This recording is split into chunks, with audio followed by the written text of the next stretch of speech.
প্রতিষ্ঠা বার্ষিকী ঘিরে ছাত্রদলের চিত্রাঙ্কন প্রতিযোগিতা।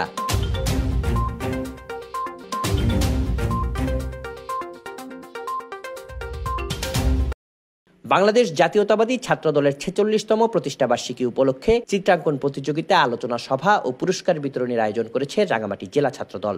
মঙ্গলবার বিকেলে জেলা বিএনপির দলীয় কার্যালয়ে চিত্রাঙ্কন প্রতিযোগিতা অনুষ্ঠিত হয়।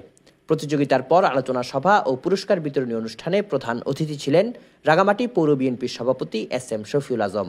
জেলা ছাত্রদলের সভাপতি ফারুক আহমেদ সাব্বিরের সভাপতিত্বে ও সাধারণ সম্পাদক আলী আকবর সুমনের সঞ্চালনায় বিশেষ অতিথি ছিলেন জেলা বিএনপির সাংগঠনিক সম্পাদক শাশ্বত চাকমা রিঙ্কু, জেলা ছাত্রদলের সাবেক সাধারণ সম্পাদক জাহাঙ্গীর আলম তালুকদার ও জেলা বিএনপির কর্মসংস্থান বিষয়ক সম্পাদক জসিমউদ্দিন।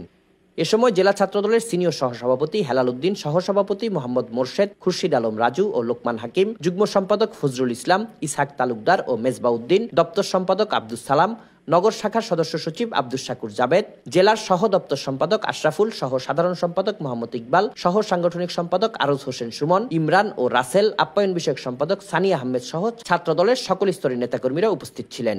আলোচনা সভার পর চিত্রাঙ্কন প্রতিযোগিতায় বিজয়ীদের মাঝে পুরস্কার বিতরণ করেন অতিথিরা। Desk report, CST TV।